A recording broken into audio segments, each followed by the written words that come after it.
With the four-leaf clover on my breast, and the green and white upon my chest. It's such a joy for us to see, for they play football the Celtic way, for they play football the Celtic way, for they play football the Celtic way, 'cause they play football the Celtic way.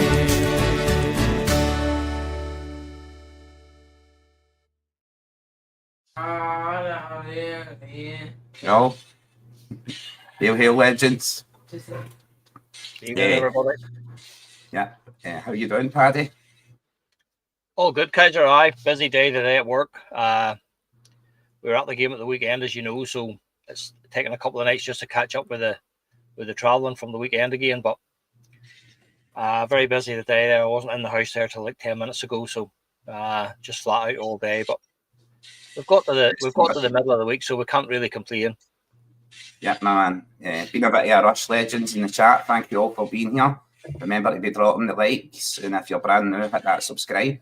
Tell your pals, as the intro says. We were just waiting on Andy there. He was delivering a lorry load to Ireland, so he was on the ferry, and he's been a little bit delayed. So we were just debating whether we were going to wait for him or just go live, and we just came to a consensus that we were just going to hit the go live and speak about the game, how the game went. If you want to kick us off, Paddy, just like roll through the game, how you felt it went, mate? Aye, certainly. First game of the season, Kaiser, first trip for us. Do you know what? It was one of those ones where, you know, when you saw the initial lineup, you know, this is what we'll get on to it. We'll talk about the lack of transfer activity from Celtic, I suppose, as we go through. But, you know, when you've seen the lineup, you can just see, where the gaps are.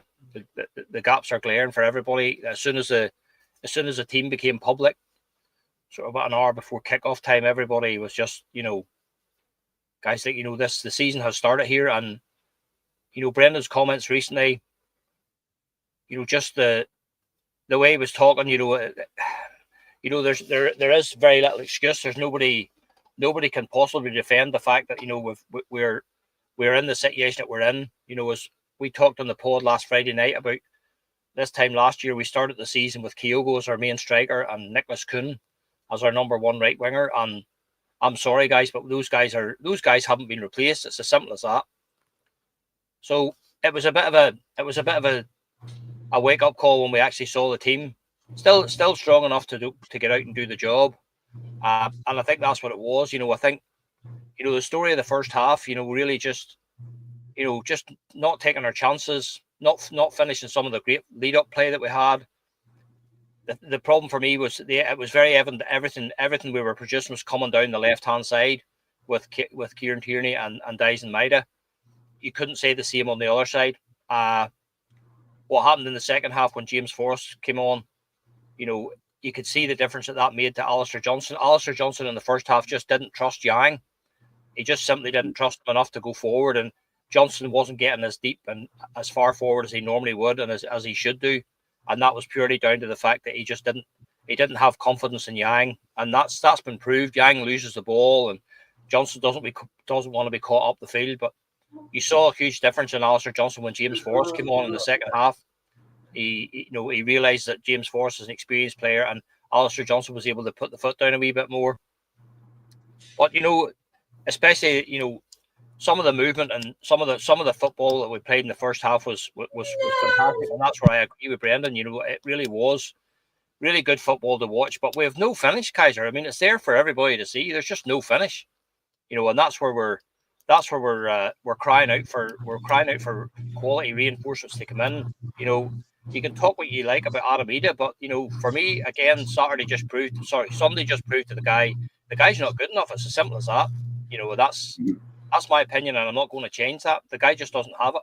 It's as simple as that. He doesn't go in where it hurts. He doesn't have a killer instinct as a striker.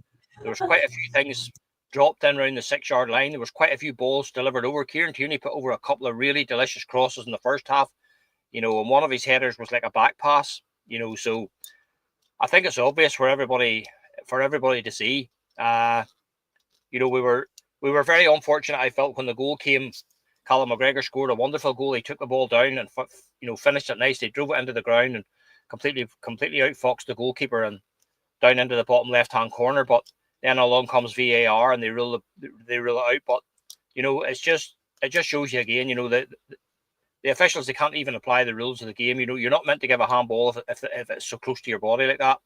There was one then in the St Mirren penalty area where the ball very similar hit the St Mirren defender in the hand that wasn't even looked at. You know, so again, we're only one match in, and there's the inconsistencies already from the officials. But you know, the inconsistencies always seem to result in Celtic being disadvantaged in some way. So just when we looked at the team, we had made all the changes possibly make to try and make the breakthrough. The breakthrough came from probably the most unlikely of sources in Luke McCowan. But what I liked about it was, I think when the ball was initially delivered across to him, I think he would have been rightly very, very tempted to hit that first time with his left foot, but he took a touch which completely moved the goalkeeper and moved the St Mirren defence. And then his shot takes a bit of a deflection, but he just gets it right down into the bottom corner. And you know what, Kaiser, it was as much celebration, it was as much relief as celebration. You know, just that we'd finally made the breakthrough. So listen, it's the first game of the season. It was brilliant to see Paul McStay out on the park, bringing out the trophy at the start, and then coming out and unfurling the flag for 4 in a row and getting us off and flying. So it was a brilliant afternoon. And in those types of days, especially us travelling over, all you want to see is the result. You're not really that bothered too much about anything else. You know, the players are still finding their fitness and still finding their sharpness. So all you really want is a good positive result, and that's what we got at the end of the day. But for me, it just leaves more questions than answers again about us in attack, especially in attack. You know, we still definitely do need to strengthen a bit at the back, but we are woefully short across the entire front three players. You're looking at needing a winger left and right, and you need another striker as far as I'm concerned. Just disappointed again that Shin Yamada didn't get a game.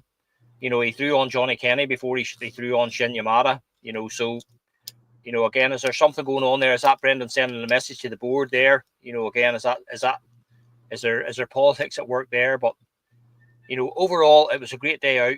Good trip for us. Lovely to get the 3 points, but, you know, we have definitely work to do in the transfer market before this window closes. Mm-hmm. Definitely, Paddy. I was at home, mate, myself, and I got a phone call from my friend saying that he had a spare ticket there. How fast could I get to Paradise? I was in the house, and it must have been about 3 p.m, just past 3 p.m. when he called me. And I phoned a taxi instantly and just got a taxi straight up to Paradise for down here in Murdoch.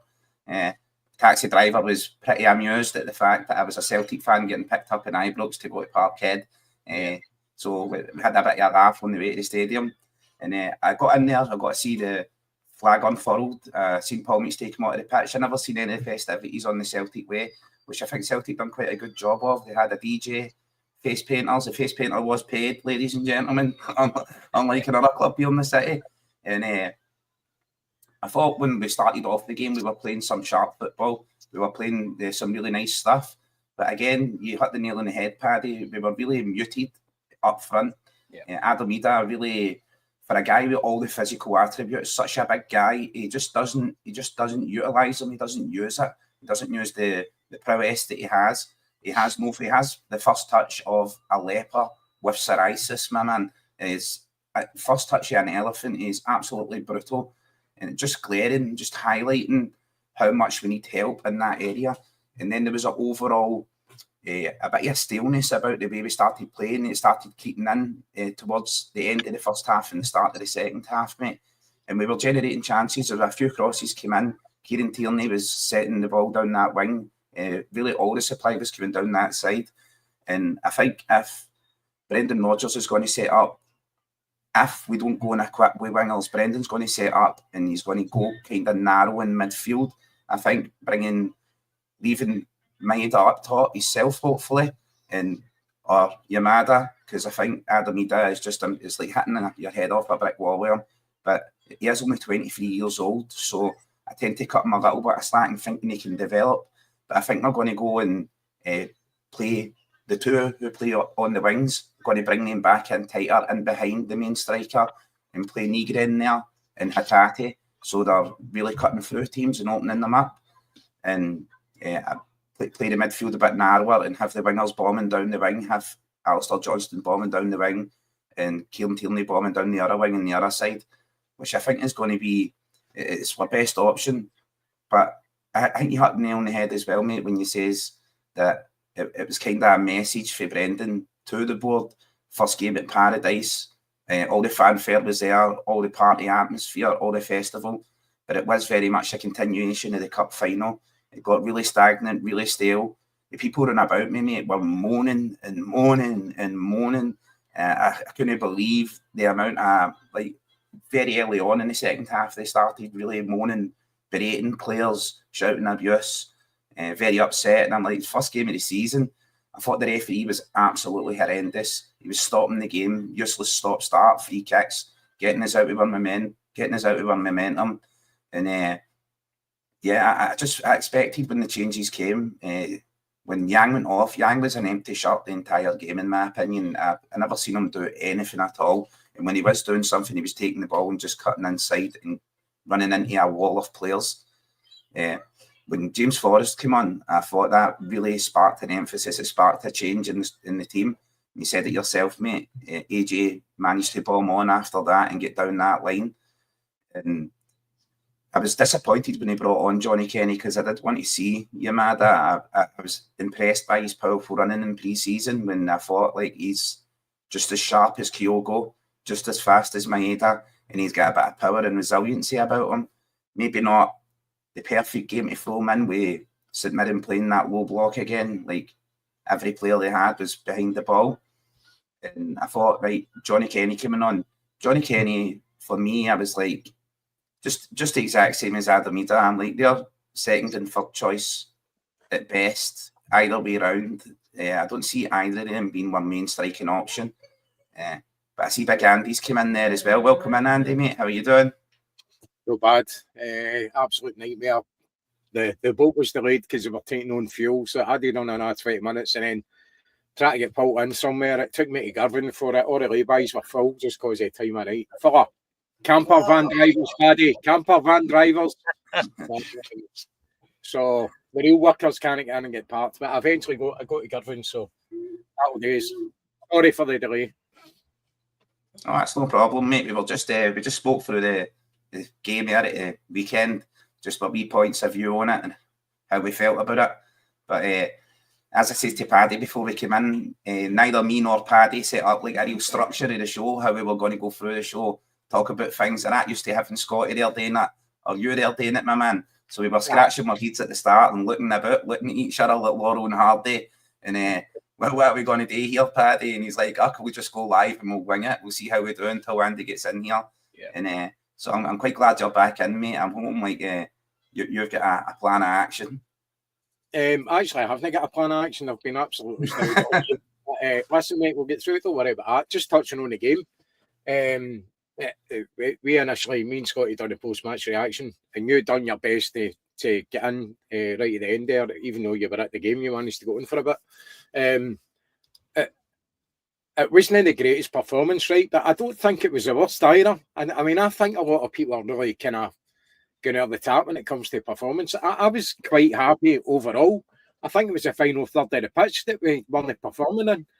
I think KT had a good game. AJ had a good game.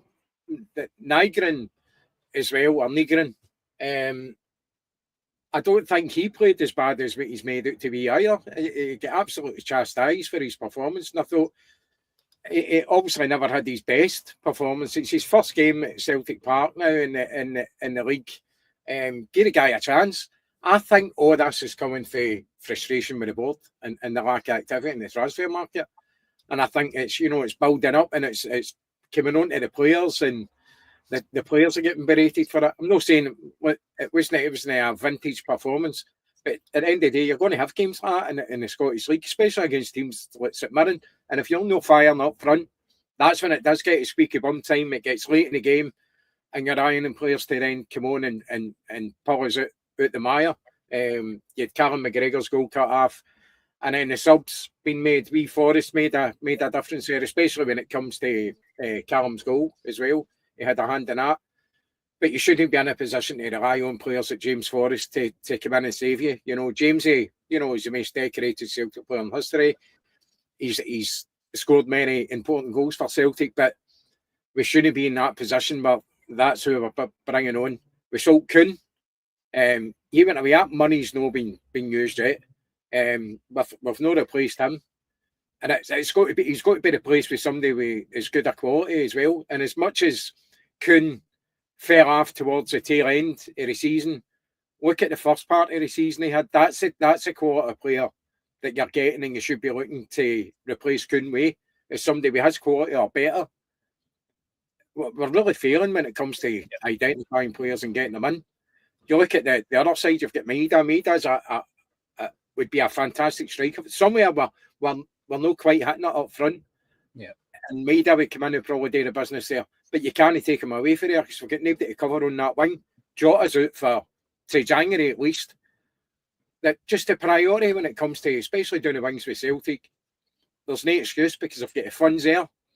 And it's, I always look back to that. You see the wee clips of Roy Keane and the amount of things he said, now they talk about goalkeepers making a good save and they went, it's his job. It's his job. You've got to look at recruitment and say, it's your job. So something's wrong. If your one job is to recruit players and bring them in, especially over the pre-season period, when you need them in for pre-season to get them up to speed and the whole system and all that carry on, and they're failing to do it, something's got to change then, because they're obviously not good enough at their job. If the manager comes in and loses all sorts of games and doesn't get the results, he's not going to be in a job. How come other clubs can identify players and bring them in time? How can we know that? And by the way, it's not just this season. It's just about every season. There's like Groundhog Day with this club. Yeah, there's absolutely no excuses. We've got funds there that we can actually back the squad up with real quality. We just refuse to do it. And people are getting really frustrated. And I just worry this season that, especially when it comes to qualifying for it. By the way, is it still 1-0 to that? Finished 1-0. Aye. Obviously, there's another like to go there. But there's another prime example. We could be facing Bratislava, depending on the results. A team we hammered at home. Last season, the Champions League, get a draw away from home. But if we are facing them, we're getting in weaker than we were last season. Yeah. And we've got millions upon millions more than what we did last season in the bank. So where's these? There is absolutely no reason why we should be in this position. And I totally get why Celtic fans are incredibly frustrated, because we spoke about it before, the amount of kits are bringing out, the amount of merchandise, all the rest of it, the pre-season games you're having to pay for, your season ticket. Paddy, look how much you travel to the game, and all the other guys for Ireland, the amount of funds that they put into actually watching their team. Yeah. And, they've been asked to invest in Celtic, and the people that actually should be investing in Celtic, because it's our money, it's the fans' money, that they're refusing to invest. The Celtic fans are getting cheated, in my opinion. They're not getting what they pay for. Yeah. It should be getting done with trading standards. And that wee point there, Andy, that wee point that Paul's making there, Paul makes a very good point. Paul Carty makes a really good point there. And that's something that we've been talking about recently. There's a vacuum there. There's a vacuum because there's nothing coming from the club whatsoever. There's no mention of anything from Michael Nicholson. There's nothing coming out from the PR department. The only things that are coming out of Celtic is the merchandising again. How many strips are on sale and buy this, buy that, buy the other. You know what I mean? There's absolutely nothing coming out. And I know it's difficult. They can't come out. They can't come out and say, yes, we're looking for this player, we're looking for that player. But that's the problem when there's a lack of information or a lack of clarity from the club. That creates a vacuum. And in that kind of environment, then people are people just make things up. People just start to imagine the worst. And then when you're listening, you're sort of hanging on Brendan's every word to see what he's saying. And, the way Brendan has been talking over his last couple of interviews, it's not good. It doesn't look good. It's definitely not a good, you can read the room. The guy's not happy. You can quite clearly see that and hear it the way he's talking. that last interview he gave before the weekend's game was, for me, was the most telling one of all. I think he went right up to the very knuckle as far as he could go. He couldn't go any further than that, short of coming out and saying, look, these guys are shafting me here. But he's the one who's, he's the one who's going to be hung out to dry by all of this. Somebody mentioned today, I don't know who it was, somebody mentioned today that it's 63 days since the transfer window opened. I don't know whether that's true enough, but somebody said that today. And again, what have we done? What have we done? A club that are winning trophies, a club that are qualifying regularly for the Champions League again, competing in the Champions League, winning trebles, an elite quality manager, fantastic support, fantastic fan base. We should be a massive draw for players from all over Europe. But there's something wrong. There's a blockage there. That's not getting deals done. That's not getting players over the line. And the one for me last week, Andy, was the most telling one of all was the comments made by the Go Ahead Eagles. They have a price tag of £5 million on the guy Broom, and Celtic went in with 1.5. Yeah. What's that about? What for a big club, and then you hear later on that because he's in the last year, he's heading into the last year of his contract. Celtic are maybe hoping to get him at a reduced rate because they can sign him this time, or probably Christmas they can sign him for next to nothing. But we don't need him at Christmas. We need him now. That's the frustrating thing. And as you say, we have the money. Not only do we have the money, for me, the biggest frustration for Brendan has to be the Nicholas Kuhn deal. Never mind all the other money that we earned last year. We signed Nicholas Kuhn for $2.5 million, and 2 years later we sell him for 17. There's about 15.5 million's profit that we brought in on the Nicholas Kuhn deal. That 15.5 million should have been absolutely given to Brendan right away, 24 hours after Nicholas Kuhn left the club. And as a matter of fact, he probably shouldn't have been allowed to leave until we got another replacement in. It's as simple as that. Brendan could probably have insisted on holding that deal up until we get somebody. But that's the kind of thing that's really starting to see the frustrations from the supporters. And it's, we talked about it weeks and weeks ago about Brendan's contract situation, and it's just developing into the kind of toxic situation that I said it would do. Brendan is going to be asked about this every time we have a game, every time we have a training session, every time we're preparing for a game, every time we're flying out to a game. Brendan's going to have this. He's going to have a microphone shoved in his face, and he's going to ask about his own contract, and he's going to be asked about players coming in. And you saw last weekend he definitely was getting a bit. He was getting a bit frustrated when he said it. He said to the reporter, "Max, he's sick talking about transfers. I'm sick of it. Fed up talking about it." So you can see the frustration from the guy. I mean, it's obvious for all to see, but I don't know where we go. As Andy, you rightly pointed that out, Andy. If this was the first time that we'd seen this kind of thing in a transfer window, but it's not. We had a couple of really successful windows under Big Ange, but really since Ange left, it's back to Groundhog Day. Just touching on that, Paddy. The thing with Ange was Ange identified a lot of players that he knew for that market, but not only that, Lowell wasn't there. Yeah. And it's a coincidence that Lowell was there the first time Brendan was here. He's now back again, and it's the same friction, it seems. Yeah. And I think Brendan's obviously frustrated. You just want him to come out and just put it out there. Just don't come out with your wee coded messages and just say it. Obviously he can't, because he's kind of, his hands are tied behind his back. Almost that you code the line here, but he is putting out kind of messages in a lot of the statements. He's very good at that as well, because it isn't. He's a very composed character. He could get really angry and obviously frustrated, but he thinks about what he's saying. It's very structured. It's no off the cuff, and he's very precise in the way he tries to put things across.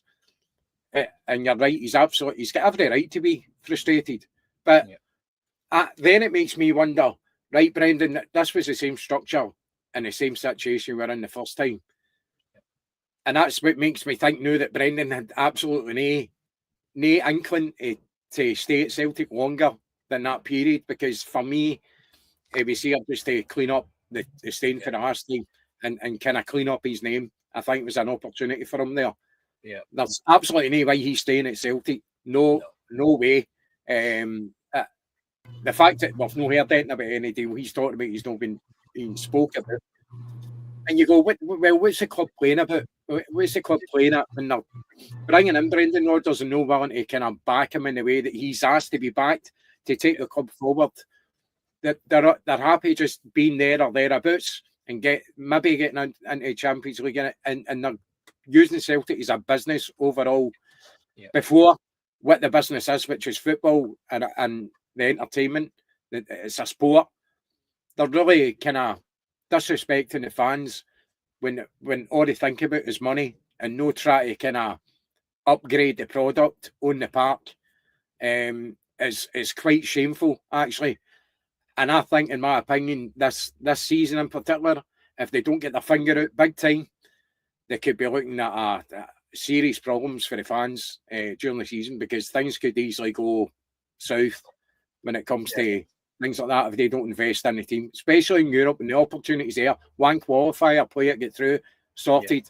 They don't seem to be willing to take a chance. And it's not even a chance. You bring in enough good... We spoke about it last season in Champions League. You're maybe 2, 3, 4 max away from being a real quality side that can challenge in the Champions League. And that's all we had today, was kind of build on that. And we're actually weaker for last season, which is absolutely shameful. Kaiser, your thoughts? That point from James there, Andy, that just before we go to Kaiser, that point from James there is exactly, I think that's a microcosm of exactly what's happening here. You know, they want Brendan to commit, but he wants them to back him. So he's not prepared to commit until they back him. They're not prepared to back him until he commits. So it's a question of who blinks first here. Exactly. You know, and that's, as you say, for us, you know, given the fact that we are, you know, and I'm not trying to say for 1 second that the players Rangers have brought in are of any fantastic quality or anything. I'm not saying that whatsoever. I still maintain that a lot of those players that they have signed, there wasn't really anybody else looking for them. But that being said, you know, if you can look at the draw that we should be for players from Europe, you know, it should be absolutely no danger for us getting deals in. And I mean, some of these guys that Rangers are bringing in, they're paying half decent money for some of them. You know, they're paying £2.5–3 million for some of these guys coming in from the likes of Denmark and places like that. You know, so there's definitely something. There's a massive disconnect there between what's going on between Brendan and the board, and that's how I just feel that. I just feel that that's what's happening. I just feel that that's you know, there has been discussions about a new contract. Brendan didn't elaborate on that, but you know, probably somewhere along the line that was probably relayed to him by the board that, right, we will back you 100%, but we want you to sign a new deal. But he wants to know what kind of backing he's going to get to go into the season. And you know, I said it last week, Andy, and I'll stand by exactly what I say. That squad that we had out there on Saturday, I'm not so sure whether that would even be strong enough to win in Scotland, never mind compete in Europe. I'm just not so sure, because we are massively downgraded on what we were last season. Absolutely, you know, you've taken 25 goals a season with Kyogo out of the team. You've taken another 15 or 20 goals from Nicholas Kuhn out of the team. You've taken the goals that Nicholas Kuhn creates for other people. You know, you could be talking 50, 60 goals there that have gone out of the team. And not just that, Paddy, with Kyogo as well, who's nobody plays. That's missing for your team as well. It's still not being addressed. So Casual, go to you now then. Sorry, mate. Yeah, not a problem, my man. You vent it out. That's what we're on it now, you know. I think personally, right, there's been a disconnect with the board and the supporters groups and fans groups since COVID, when they cut off all communication with us and refused during a global pandemic where we were all locked in the house and the only one source of joy we had was our online activities. They cut off all communication. You ended up with people up at the stadium swinging sharks a bit, going mental. I think the board was responsible then. I think the board, Peter Lawwell and co., when Ange Postecoglou left, that stung them deep. That gave them a big toe right up the arse, and they didn't like that. So that kind of leaves them wanting Brendan to sign the new deal and make sure he's locked in. But at the same time, this is par for the course with Peter Lawwell. This is what he done to Brendan the last time. This is exactly the same. We've seen this movie before.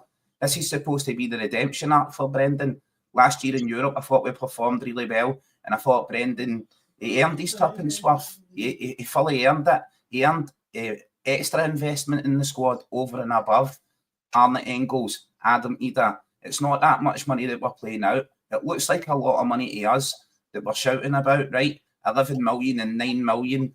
But right, we've just recouped that money on the sale of Nicholas Kuhn. It's just been brought back in. We sold Kyogo. We brought in Jota, the return of Jota. Okay, Jota's picked up an injury, so you can say we need, in my opinion, we need a left winger, we need a right winger, and we need a top-class striker. The board need to spend money. You need to equip your manager for battle. What's the old saying? Fail to prepare, prepare to fail. I think it's like a soap opera. It's getting there every time I'm going on Twitter and stuff and looking about. I'm seeing the opinions of the Celtic community, and we're all ringing true. They're all ringing the same opinion. And as you said as well, when you're left to your own devices, then you're left to make up whatever you think is going on. There's no strategy. There's no clear strategy from the board. If they came out and said, look, the strategy is we're trying to build up these funds because we're going to improve the stadium. We're going to pay that money to fix the main stand and bring it up to standard, bring around the rest of the stadium as well, concourses and stuff like that, bring it all up to standard. We're going to put in the underground parking so that we can get graded a higher stadium in Europe. Then I would understand that. I'm sure every Celtic fan would turn around and go, right, no problem. Parts of that main stand are 100 years old. That definitely needs done. We can all see that. We can see why you're not spending the money on players then, and you're looking to build the money in recap. But they've not even come out with any communication whatsoever. There's no clear plan of strategy. We're lowballing teams on transfers. For me, if we identify a player, you go to the club, you ask how much he is. If they say 5 million, you bid 4.5. You don't bid 1.5. It's not like I can go into the Celtic store and go, how much is that new Celtic top? 120 quid. Like, I'll give you, it's like that meme in it when the guy goes in the store and he goes, how much is this can of Red Bull? And he goes, £1.16. He goes, I give you 50p, bastard, and walks out the door. That's the way Celtic try to do transfers. You're like, what is going on there? What is going on in the inner workings? And I do wish, I know when you get to be bigger, right, and we get more followers and stuff on this channel as well, Celtic will send through invites and they will invite us to the stadium and press events, and we will be asking the questions as well. We'll be saying the same things. There's only so many times you can pester the manager and ask him about transfers, transfer news, transfer updates. But at the same time, Brendan's got to have Dermot Desmond's mobile number in his phone. He's got to have picked up the phone and went, look, this just isn't good enough. I'm going to walk. I'm going to walk for this job. I'm not going to allow this to tarnish my reputation. And see, if I do walk for the job, you're going to need to go and find another manager. You're going to need to pay another manager and negotiate new wages. And then he's going to want to change the playing staff as well. So it's going to end up in the long term costing you even more money than the money that's looking to be invested just now. I think Andy was spot on when he said, look at the money that we got for Nicholas Kuhn. That money should have just been flipped straight back into the squad. Brendan should have been equipped with that and told straight there and then, right, there's that 19 million there. As a matter of fact, we'll extend it to maybe 20, 22 million. Get a left winger, get a right winger, get a striker, get a backup left back.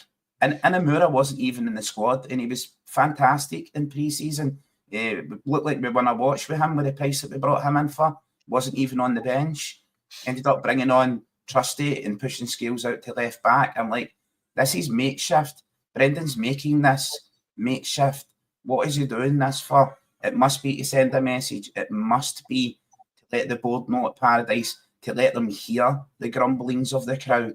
You know, I seen online there was see how you get a drone and stuff, right? I seen one online and it's like a helium blimp and it's a great white shark and you can fly it. I'm going to get one and I'm going to fly it over and I'm going to torment the board with it. I swear to God, mate, I'm going to do something. I feel like that's what it's getting to. I want to do something. I want to go, you know what? I'm not buying your merch this year.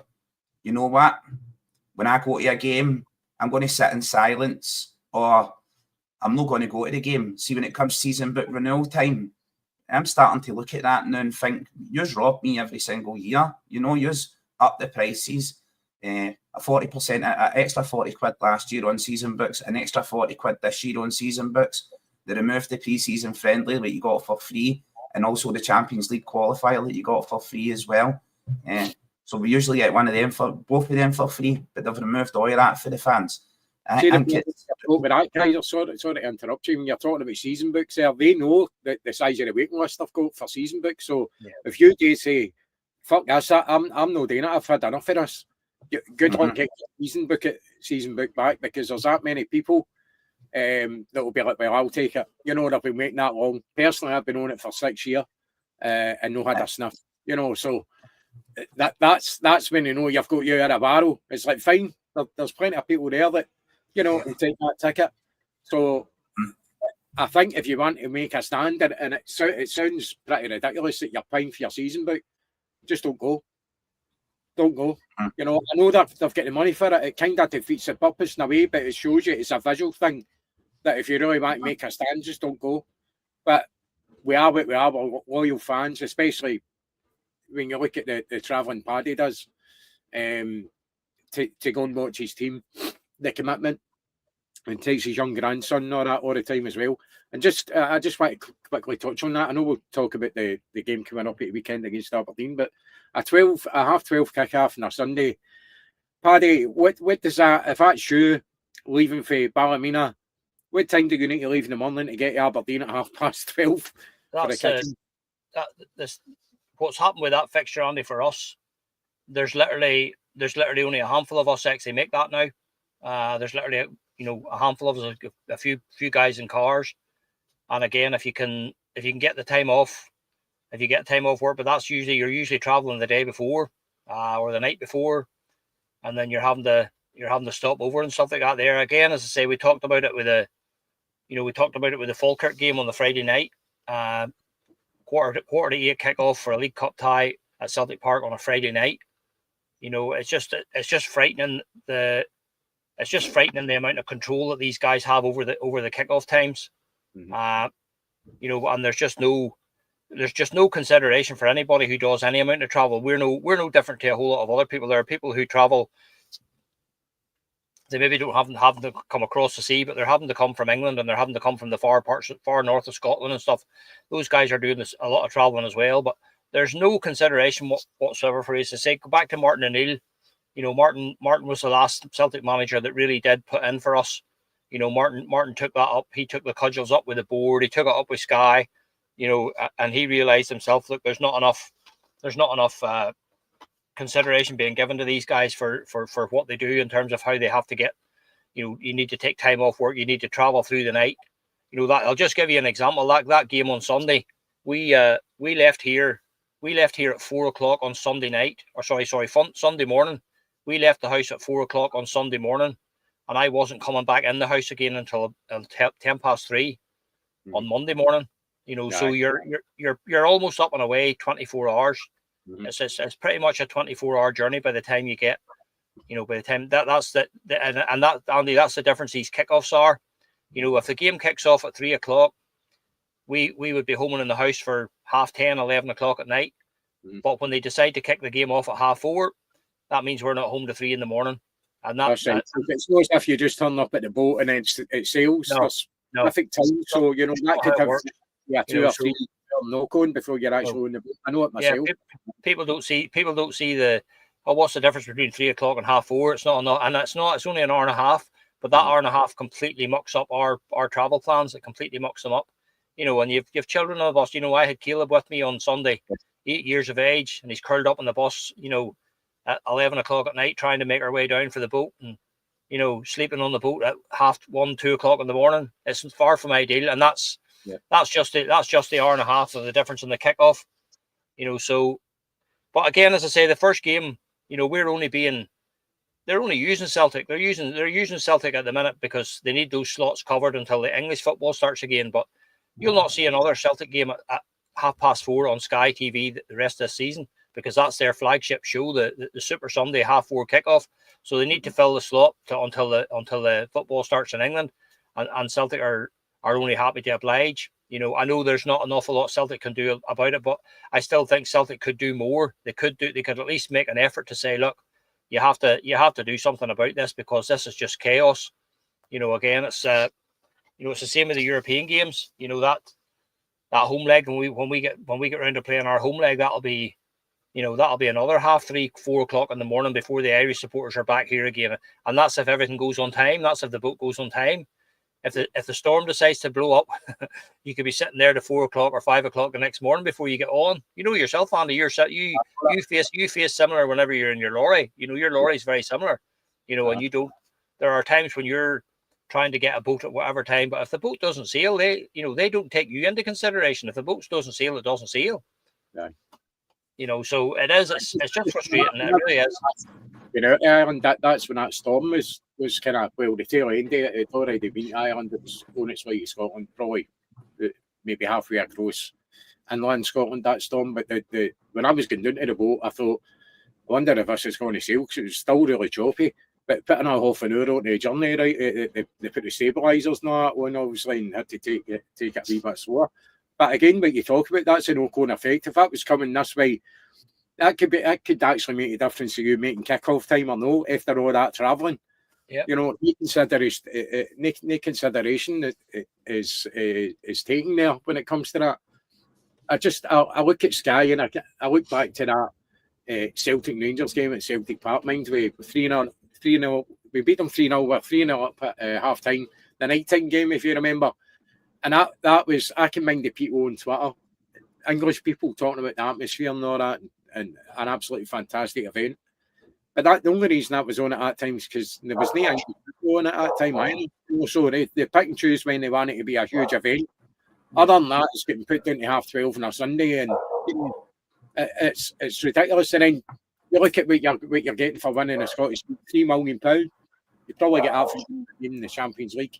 Yeah. And that's where we're scrimping and scraping. It doesn't even make sense to me, the funds. And it's certainly, we definitely don't, we don't sell ourselves enough.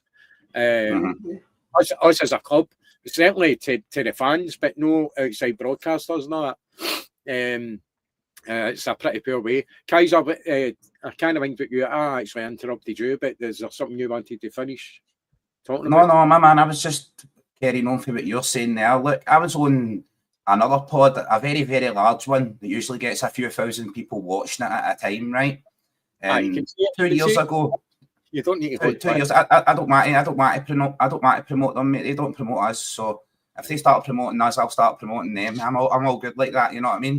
But I was on, right, and I was on one show. I was on with Natasha, Declan, and Lawrence, right, on a chat on Axum, right. There you go. There's your promotion, Paul John, right? And they asked me what I felt was wrong with Celtic, and if I had any ideas, what would I change about the club? And I came out and I said straight away with a couple of ideas. I was like, for instance, right at the start, generate more revenue by having a ticket exchange system for all the people who are on the season book waiting list, right? You got their IDs confirmed, their identities confirmed, you sell them a seat. If they cause any trouble, you know exactly who they are. You take the money that you're reselling that ticket, you give half the money to the season book holder, and you give the other half of the money to the club. You're making money there. Celtic should have their own production team and their own broadcasting channel, way better than Celtic TV. We should have a global app akin to Netflix and the NBA do it, and NFL. They've all got apps so you can watch in, you select your team and it follows your team. You've got past games, past events. Mate, I went as far down as saying building a hotel, right? Planning permission for Glasgow City Council is hard because it's a polarised community here. They're either Celtic or Rangers fans who are in the council. So it can be very hard to get planning permission for fan zones, hotel builds. I says, buy a cruise liner, park on the Clyde. You don't need planning permission for anybody. Have the hotel on the cruise liner. Have the casino if you want on the cruise liner. 2,000 odd Celtic fans, that's an away support there. We sail away to all the ports across Europe. We're not playing in the Champions League. All the money that the fans are spending is all plowing back into Celtic over and over and over again. But see when you have fresh ideas and you're fresh taking things and you think outside of the box, people exclude you for it. And whatever industry you're in, whatever you do, be it Celtic boardroom, when Don Mackay came in there with fresh ideas, of course, I think he made a few mistakes as well. Signed some players on rugby deals. If you double your value, we won't question you leaving the club. So the players doubled their value. When they turned up and started playing for us, their value had almost doubled. So then they could force their moves. Josip Juranovic, Georgios Giamakis, players like that who were under Don Mackay's supervision. But the guy had future ideas. It's a stale, stagnant board of dinosaurs who've been in there far, far too long. There needs to be change. There needs to be a movement that gets us to have some sort of reform at Celtic. And I'm the same as every other Celtic fan, right? See, the more I think about it, I'm like, for every one fan who goes, right, we need to do something about this, there's another fan who goes, you don't want to hurt the club. You love the club, you don't want to hurt the club. For instance, I went and done a sleep out at Celtic Park for charity, right? Raising money for charity. It's an overnight sleep out inside Celtic Park. When I turned up at Celtic doors, they wanted me to present them with an envelope full of money, even though I'd already paid for my ticket to go there. I says, that's not the way I do things, legends. I'm going to be live in the stands in a light up suit, and when people donate money, I'm going to dance like a fud and play some music. So everybody who donates, I'm doing a dance in the stands. I'm raising money. I ended up raising like 800, 900 odd pounds. It wasn't a massive amount, but it was plenty enough. And I paid for my ticket to be there as well. They refused to let me in for an hour and a half, Andy. And I'll give you 20 quid right now if you start dancing. You want me to dance right now? Oh, let's go, Andy. Oh, you need to turn up. I need to get up, Scott. I'll get my light up set for you next time, right? You get a 20 quid in. As I'm saying, mate, they left me outside the club, and I was like, look, I'll go live on the doorstep, homeless from a homeless event, but I wouldn't dream about hurting the club. I wouldn't dream about tarnishing Celtic in any way, shape or form, and I wouldn't dream about other people grabbing those clips and stuff and using it against the club. So I just waited. They took everybody else in. They sat them on the stand. They all got to meet Simon Donnelly. They all got to hold the League Cup. They got a picture, took the entire group. And I wasn't in any of it, mate. They left me until it was all done, brought me in, gave me a wee sleeping mat and went, here you go, go lie down where you want. Go and lie down in the stand, you know what I mean? And I was like, right, no problem at all. That's the way it goes. It's just indicative of what exactly goes on at Celtic. And I can only imagine what Brendan Rodgers is facing there. Trying to get money out of them, trying the board's turning around and moaning at him, going, you've no signed a new deal. Look at the money you've invested already. But I think if we take a serious step back, right, and look at it, Arne Engels is well worth well more than 11 million. He's 21 years old. Adam Ida is only 23 as well. These players have time to develop, but if Brendan's not there developing them, I can understand. I can see it from both points of view. I can see it from the business point of view, and I can also see it from a fan's point of view because I am a fan. You know what I mean, my man? Just that, just simply that. But anywhere in any industry, when you come with fresh ideas and fresh take on things, too many people think inside the box. Not enough people think outside of the box. Everybody knows what the problem is.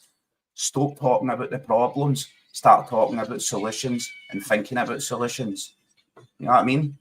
Yeah, I've been saying it for quite a while. You know, listen, it's difficult. We all realise the financial constraints that we're operating under year in, year out, and it is tough. You know, it's tough to make money in Scotland. That's why it's so important that we get the Champions League qualification every year. We need to get that all the time.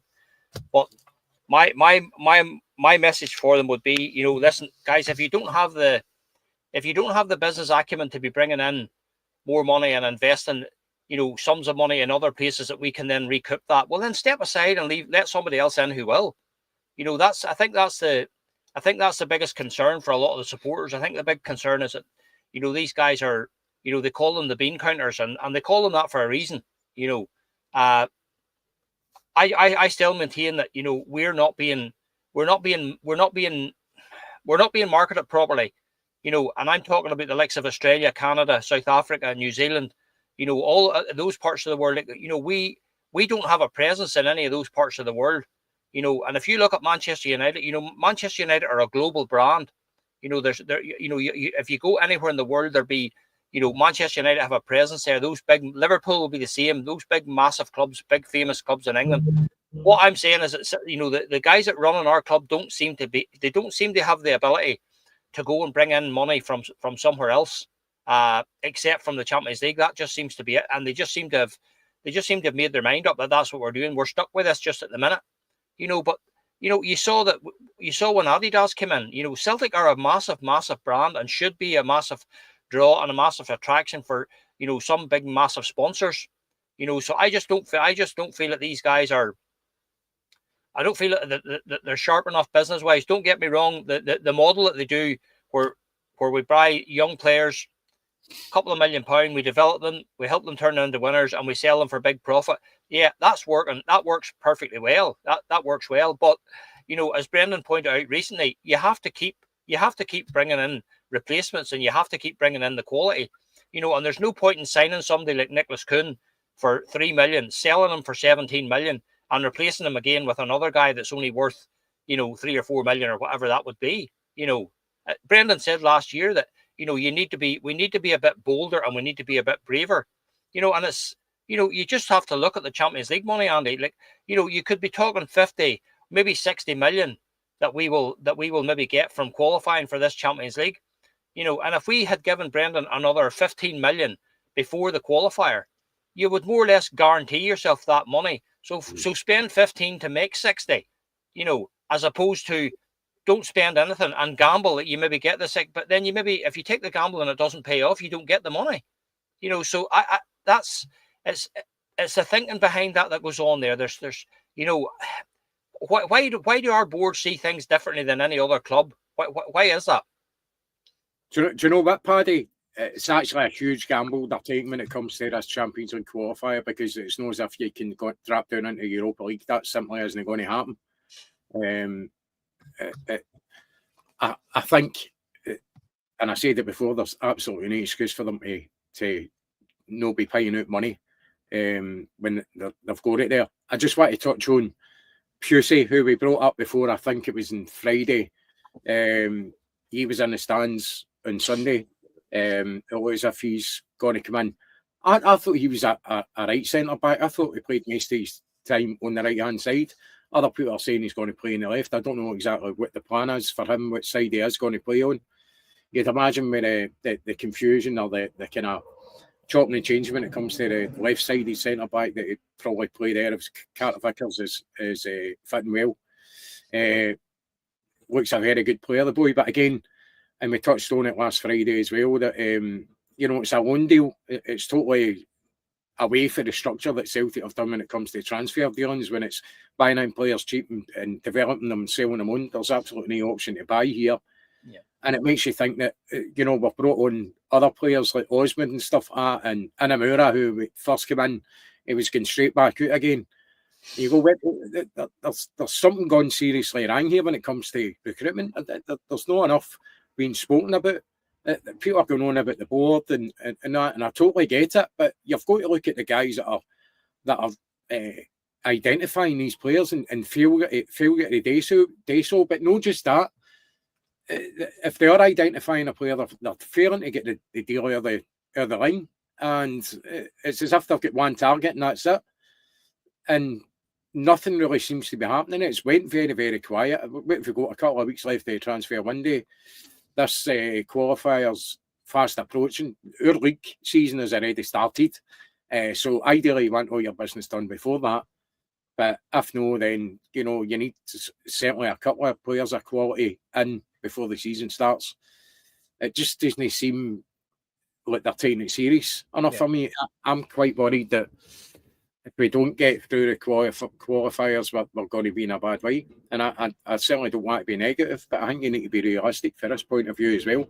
I think they've kind of went way after the mark when it comes to... I think they've tried to strike it lucky every time with players, you know. Excuse me. And that wee point there, Andy, that the viewers are making there, exactly, that's the one that gives me the fear most of all. You know, if we don't qualify for this Champions League, is there a chance that these guys accept a 25 or 30 million pound offer for Dyson Maeda to make up the shortfall of the money that we don't make? Do you think that that's a real possibility?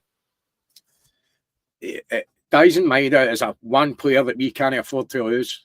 We've spoken about it before.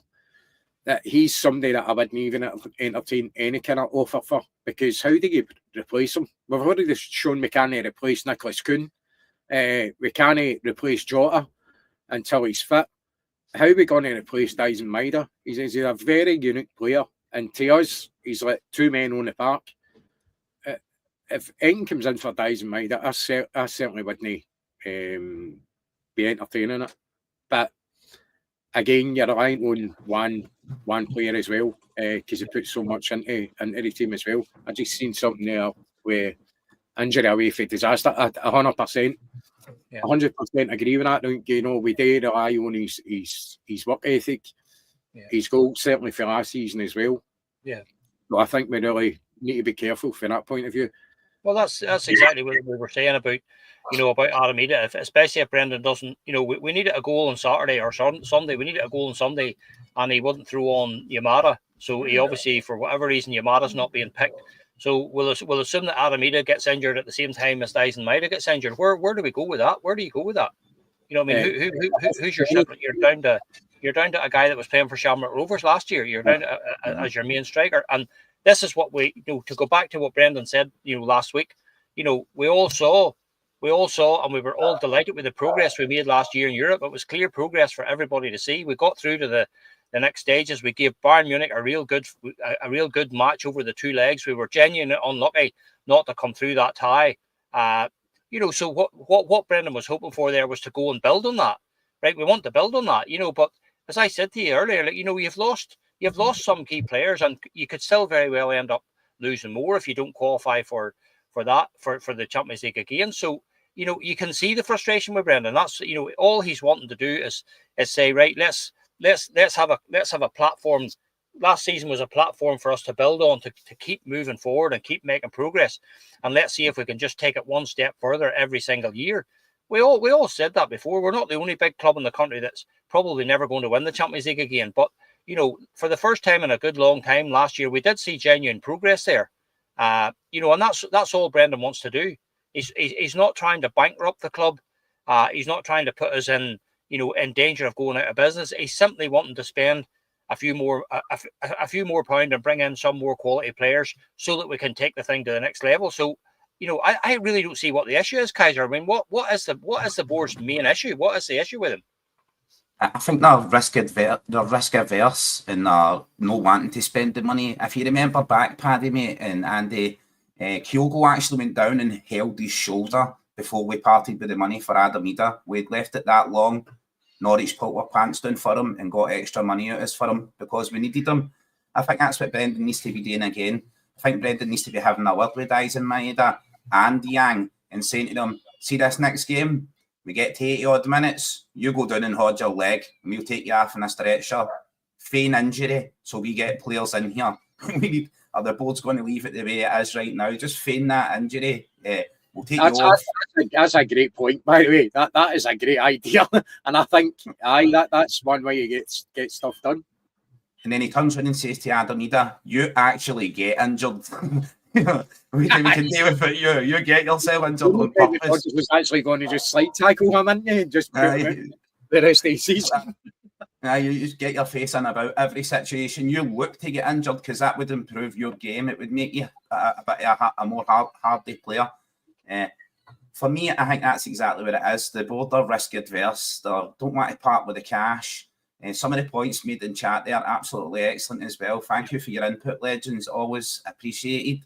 And as I always say, right, make sure you're dropping your likes and your subscribes. And when I say subscribe, right, it doesn't cost you a penny. So people out there watching who maybe a bit older than that think when you say subscribe, I'm not paying subscriptions. It doesn't cost you a penny. It's free to subscribe. Everything on this channel is free. It's just our opinions and us having fun. But if he sees money, we'll not be adverse to spending it. Andy already says he'd just like to touch on a bit of Pussy there. So we know what he's spending his money on. I believe we appreciate everybody who contributes. At the minute, there's 220 people sitting watching this at the minute. And if it's the first time you've tuned in, this is what you get on the 4-Leaf Clover podcast. All we are doing is giving honest opinions. We're not trying to be clever. We're not football experts by any manner of means, but we're not stupid either. We can see exactly what's happening there. And I think if I was to take a snapshot of the comments there from everybody tonight, it's coming through loud and clear that it's very obvious that everybody in the comments there feels the same. We just want to know what's going on in terms of what is the issue here. And I've heard this again, and just to touch on what Andy said earlier, we've heard this time and time again. If we hadn't seen this before, Andy, we wouldn't be being concerned. But that's because we have seen it before.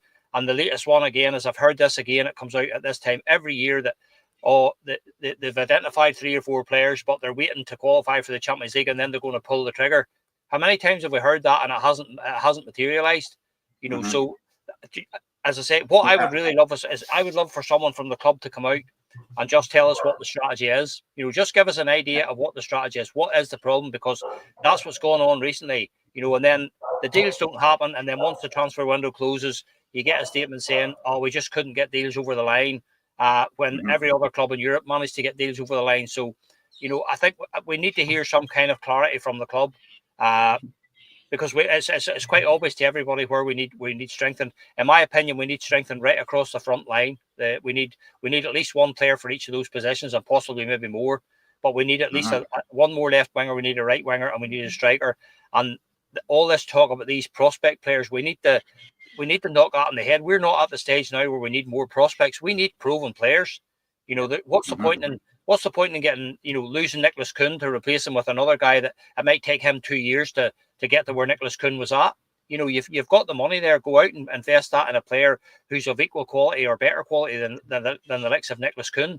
I'm sorry, guys, but it might cost a few pounds, but it shouldn't matter. It shouldn't be that big a job for Celtic to get an upgrade on Adam Ida at the minute. It just shouldn't be that big a problem. The guy just isn't good enough for me. And I saw them linked with a player today, 5 million from one of the English clubs, one of the English lower division clubs. The guy knocked in 25 goals last season. I've said it before and I'll say it again. If you play up front for Celtic, you must be a goal scorer and you must score goals. You can't be a striker at Celtic and not score goals. It doesn't work like that.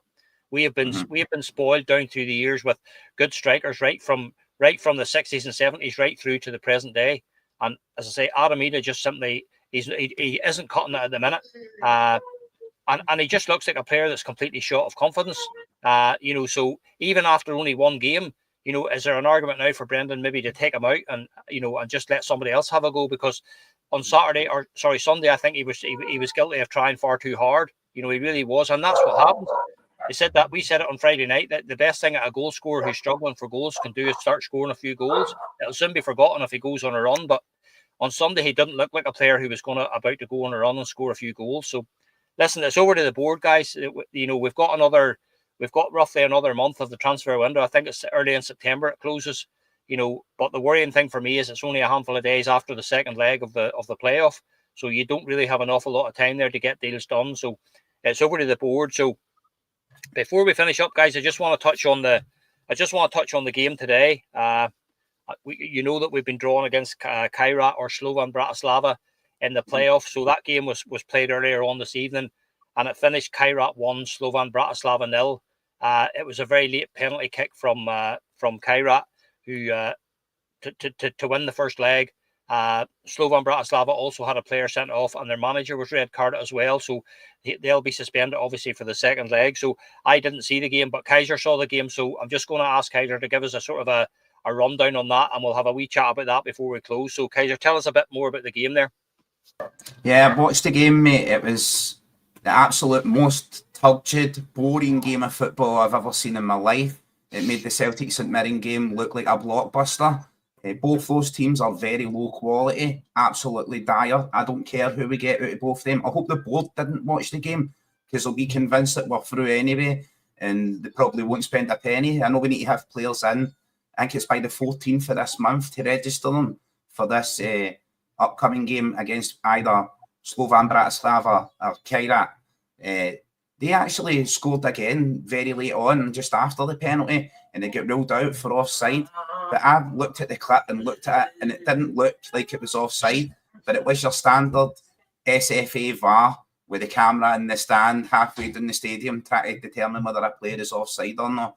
It was a woeful game, turgid game. By no means do I think it's over. I think Bratislava will be a lot better at their own home ground. Their ground was like a communist regime 1980s, surrounded by police officers with dogs and the running track and that run the outside. You know, it was horrendous looking, and the team, not a player on either side stood out with quality. Not a single player. And see that guy Strelec, who we were in looking to buy, we dodged a bullet not buying him. He done absolutely nothing either. He was absolutely woeful as well. Not a single player did I look at and think he's a standout player for them. He's a good player. He's a danger man. We'll need to be wary of him. Not a single player on either side. I was like, Celtic will coast a game against them. Both games, whoever we play. I do hope it is Bratislava, because it's a bit closer to home for the travelling support as well. I think it's a 7,000-mile round trip to the land of Borat and blowtorches and, you know, Borat FC. So the game, as I say, there's not really that much to talk about that happened in the game. Nothing exciting. There was no standout players, no standout play. The best thing that happened was the manager gets sent off. I was sitting howling at that. He was absolutely raging. He was throwing digs at the moon. He walked on the pitch and everything. He was trying to get towards the referee. I was like, oh, love it.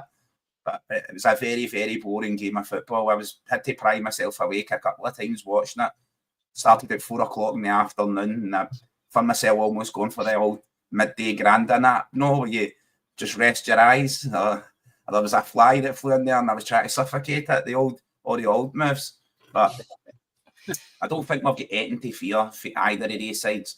I think the only fear I would have is sometimes when you play a side that's poor quality, they drag you down to their level. Yeah. So I would make sure that my one concern is I would want to absolutely hammer them. Whatever one of them we end up playing, I would want to hammer them in the home tie first.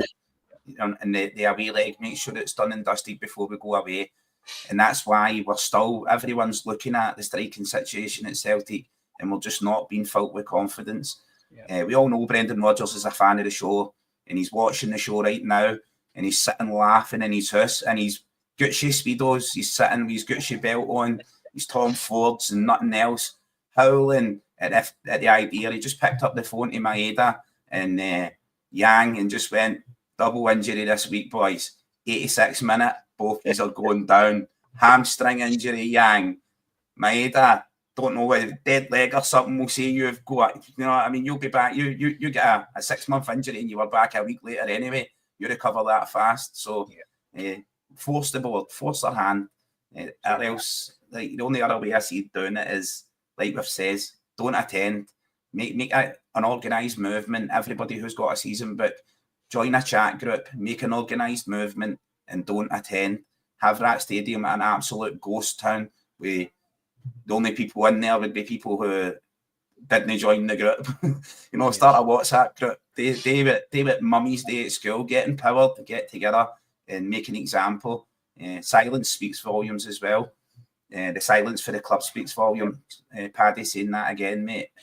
All we need is a strategy plan, a plan of operation. What is the direction you're trying to take the club in? What are you trying to do? And we'll support it. We love to support our club.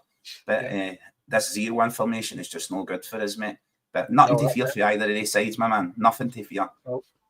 And Andy, I suppose looking at, you know, I didn't see the game either, and probably neither did you because you were travelling. But you know, it's finally poised at 1-0, and I would think Slovan Bratislava will probably be quietly confident of turning that around in the second leg in their own country. And I know from my point of view, you know, especially the second leg, we're going to be looking at. You don't want to be travelling away out to Kazakhstan for that second leg and then having to travel home to play Rangers at Ibrox on the Saturday or the Sunday. So from my point of view, I'll be hopeful that Bratislava can come through that, because we saw them at Celtic Park last year. It was the opening game at Celtic Park last year, and we absolutely destroyed them. If I remember right, Arne Engels was absolutely sensational in that game.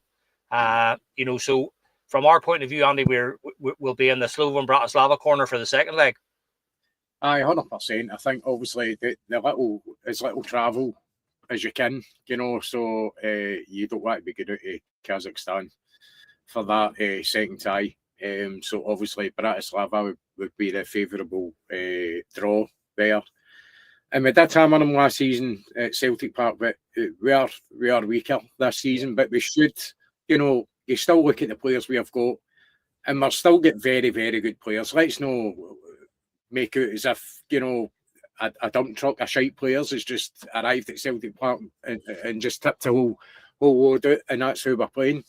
We are still a good team, so we should be able to get by that tie, I would imagine. But again, that isn't the point. We might be able to get by them, or we should. But again, we spoke about progress. The only way the team can progress is to get better players in. Otherwise, they're standing still. You've got to up your quality. That's what all the big teams do every year. They improve their squad with better players. Yeah. So if we want to take ourselves serious as being a big club, we need to be in that department as well. Yeah. We can't be 3 and 4 flares below. We've got to be up there and attracting these quality players to our club, because we are a big attraction. Maybe people look at the league and think we're no, but Celtic as a club are a worldwide draw in Champions League football. So the way they're taking chances with it is just criminal. They should be doing everything they can to invest in the team to make sure that's the main thing we do, especially a qualifier. I understand if you're already qualified for the Champions League, then you can prepare a wee bit. You've got a wee bit more time to prepare for that. Yeah, but we need to screw it out. I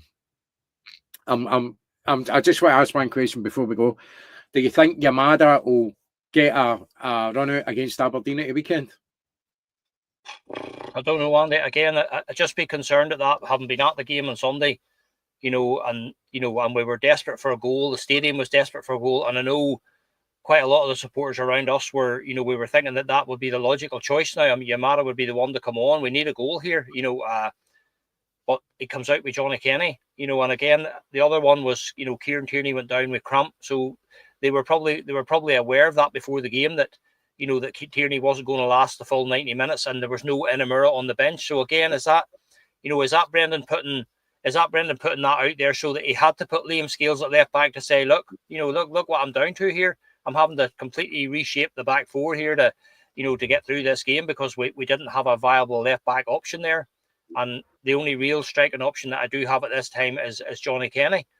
So I think there probably was a bit of that going on with Brendan, but I just told myself, Andy, that it was just down to fitness. Maybe Yamada he's maybe just not up to speed yet. But then again, you ask yourself, why is he on the bench? That's the thing. If he's not up to speed, why is he on the bench? Because if he was going to be a genuine option for a striking role, sure, Ida could have got hurt after 5 minutes and had he played for 85 minutes. So I don't quite get that one.